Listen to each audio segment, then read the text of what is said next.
আসসালামু আলাইকুম রহমতুল্লাহ। আজকে কথা বলবো কওমি শিক্ষা সিলেবাসটাকে কিভাবে যুগোপযোগী করা যায় বা কিভাবে সবার জন্য সহজলভ্য করা যায় সেটা নিয়ে কথা বলবো। আরেকটু সহজ করে বললে এইটার শ্রেণীবিন্যাসটা কিভাবে হইতে পারে সেটা নিয়ে আমি কথা বলবো। আমার কাছে মনে হয় যে ক্লাস 1 থেকে 5 পর্যন্ত যদি একটা প্যাকেজ রাখা যায়, একটা কোর্স রাখা যায় যেটা বেসিক ইসলামিক কোর্স, যেখানে আপনার হচ্ছে যে ক্লাস 5-এর বাংলা ইংরেজি স্কুলের যে কারিকুলাম আছে সেটাও শেখানো হবে।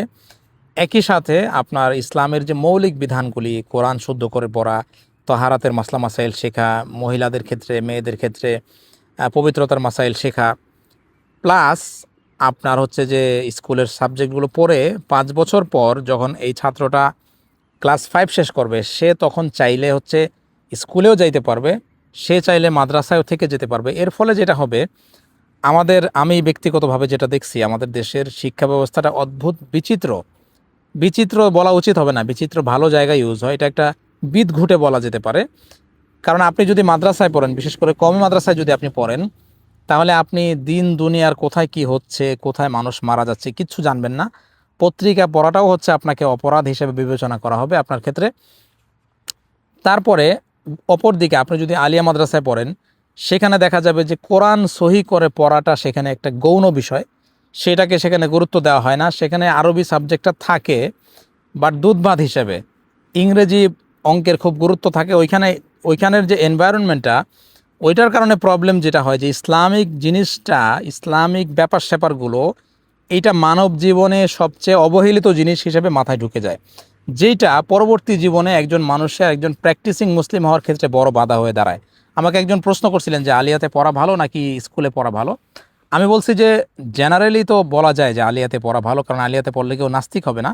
বাট ওইখানে যে ইসলামটাকে নিচু হিসেবে দেখানো হয়, যেটার কারণে এই প্রবলেমটা থেকে যায়। হ্যাঁ, কিছু মাদ্রাসা আছে ব্যতিক্রম, যেগুলোর সংখ্যা খুবই কম, সেগুলোর কথা বাদ দিয়ে। আচ্ছা, এবার আসেন জেনারেলে পড়লে, স্কুলে পড়লে কি সমস্যা হয়। স্কুলে পড়লে সমস্যা হয়েছে যে এইখানে ধর্মের কোনো নাম গন্ধ নাই। আপনি থাকতেছেন মুসলিম দেশে, আপনি ব্যক্তিগত জীবনে ইসলাম প্র্যাকটিস করতেছেন, বাট আনফর্চুনেটলি আপনার যে পড়ালেখা, আপনার যে শিক্ষা দীক্ষা, সেইখানে এটার কোনো উপস্থিতি নাই। সো 3 ধরনের যে শিক্ষা ব্যবস্থা, সবগুলোতেই আমার কম বেশি পড়ার সুযোগ হয়েছে, যার কারণে আমার অভিজ্ঞতা এটা আছে। আবার আমি বিশ্বের বিভিন্ন দেশে ঘুরে ফিরে পড়াশোনা করে সেখানকার শিক্ষা ব্যবস্থার ব্যাপার স্যাপার দেখে আমি যেটা বুঝলাম, যে আমাদের দেশের শিক্ষা ব্যবস্থাটা অ্যাকচুয়ালি আমাদের সমাজ, আমাদের কালচারের উল্টাভাবে চলতেছে। এই জায়গায় একজন মা বাবা, যেহেতু একজন এখন বাবা, আমার 2টা সন্তান আছে, তাদেরকে আমার পড়াশোনা করাইতে হবে মাদ্রাসায়, বা তাদেরকে আমার শিক্ষা দীক্ষা দিতে হবে।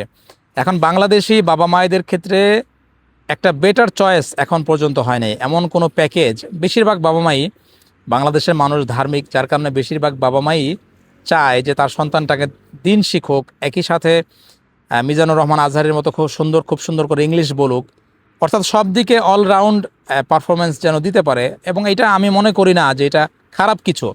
অনেক বাবা মা চান যে হচ্ছে যে ছেলে ডাক্তার হবে, ইঞ্জিনিয়ার হবে, পাশাপাশি আলেম হবে। যেমন আমাদের ইউকেতে এই ধরনের সিস্টেম আছে যে, যেহেতু ইউকেতে স্কুল যে শিক্ষা ব্যবস্থা, এটা বাধ্যতামূলক, আপনাকে পড়তেই হবে, স্কুলিং করতেই হবে।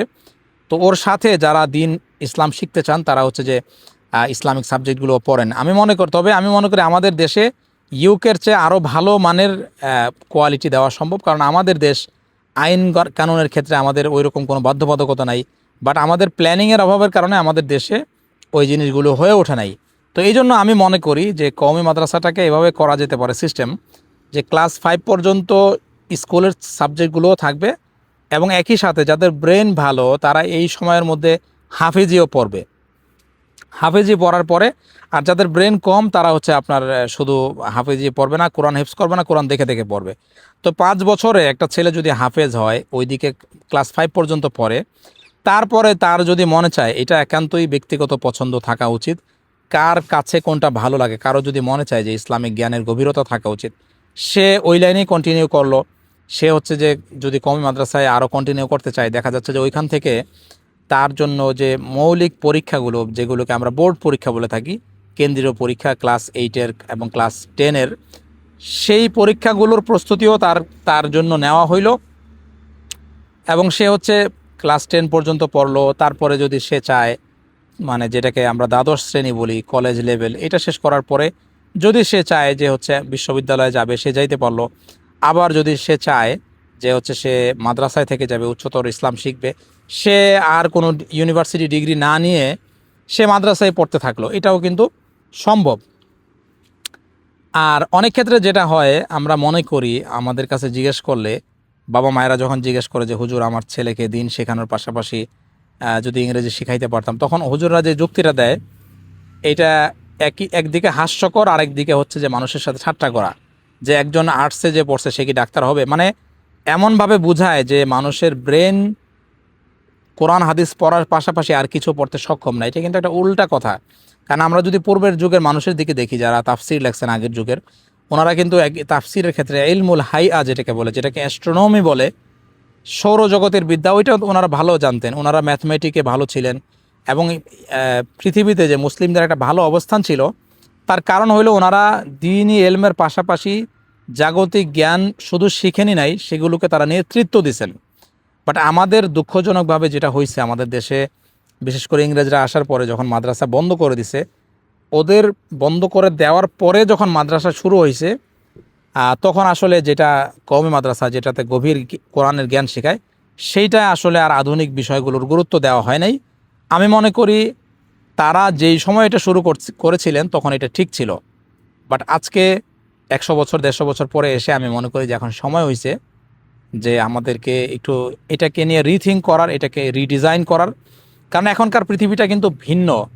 আমি এখানে একটা ভিডিও করতেছি, সেটা বাংলাদেশের অজপাড়া গায়ে একটা ছেলে দেখতেছে, তার কাছে মনে হইতেছে যে সে যদি বিদেশে যায় পড়াশোনা করতো, বা হচ্ছে যে আধুনিক পৃথিবীটা কিভাবে চলে, এগুলি কিন্তু আমরা সবাই দেখতেছি।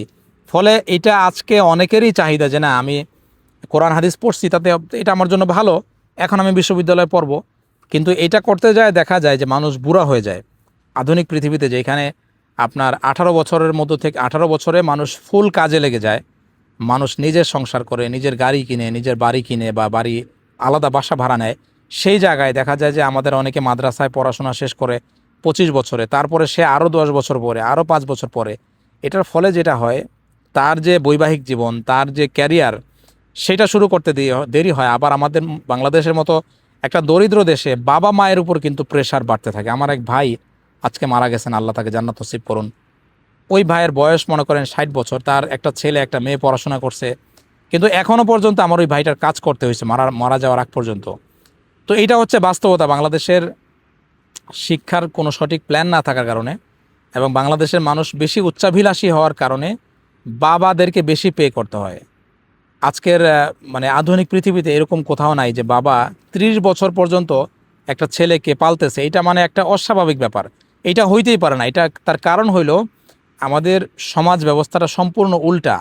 আপনি উচ্চাভিলাষী হবেন তাতে অসুবিধা নেই, কিন্তু উচ্চাভিলাষী এই পর্যায়ে হওয়া উচিত না যে হচ্ছে আপনার এটাকে আপনি অ্যাচিভই করতে পারবেন না। বাংলাদেশের ক্ষেত্রে কি হয়, একজন বাবা সে হয়তো টাইপিস্ট ছিল, সে তার ছেলেকে সে দেখছে যে একজন গ্রাফিক ডিজাইনারের অনেক দাম, তো সে তার ছেলেকে গ্রাফিক ডিজাইনার বানাইছে। এখন দেখা যাচ্ছে যে এআই এর যুগ এসে আমি ব্যক্তিগতভাবে আমার একটা থাম্বনেইল ডিজাইন করার জন্য আমি $10 পর্যন্ত দিছি, বাট সেই মানের একটা থাম্বনেইল ডিজাইন আমি এখন এআই এর সাহায্যে 1 মিনিটে করতে পারতেছি। এটা হচ্ছে বাস্তবতা। তো সেই জায়গায় আমি মনে করি যে রাষ্ট্রের কাছে তো আশা করে লাভ নাই, রাষ্ট্র তো ওইটা আলাদা সাবজেক্ট, ওটা নিয়ে কথা বলতে চাই না। আমার কাছে মনে হয় যে এই যে ব্যাপার স্যাপারগুলো, ক্যারিয়ার নিয়ে যে সচেতনতা, এইগুলো নিয়ে আসলে কেউ কথা বলে না। বাট আমি চাই এগুলো নিয়ে কথা বলতে। আমি চাই আমার জীবনের যে ভুলগুলি হয়েছে, যেগুলোর কারণে আমি মনে করি আমার জীবনের অনেক মূল্যবান সময় নষ্ট হয়েছে, সেই সময়টা যেন তরুণদের ক্ষেত্রে নষ্ট না হয়, সেটা আমি চাই। আমি মনে করি যে খুব দ্রুত পড়াশোনাটা শেষ করা উচিত, এবং অন্তত 18-20 বছরের মধ্যেই কোনো না কোনো কাজ স্টার্ট করা উচিত। আমি কাজ কি করবেন সেটা নিয়ে অনেকে আমার কাছে ভিডিও চাইছেন, সেগুলোর ভিডিও আমার কাছে করা আছে আগের, সেখান থেকে আমি কিছু আপলোড দিব, এবং আমি আরও পরামর্শ দিব। এবং আপনাদের যদি কোনো ব্যক্তিগত পরামর্শও দরকার পড়ে, আমার মেইল অ্যাড্রেস দেওয়া আছে ফেসবুকে, সেখানে আপনারা মেইল করতে পারেন, অথবা কমেন্ট করতে পারেন, তাতে কমেন্টে আমি রিপ্লাই করব, অথবা যদি বড় উত্তর হয় তাহলে সেটার জন্য আমি আলাদা ভিডিও করব।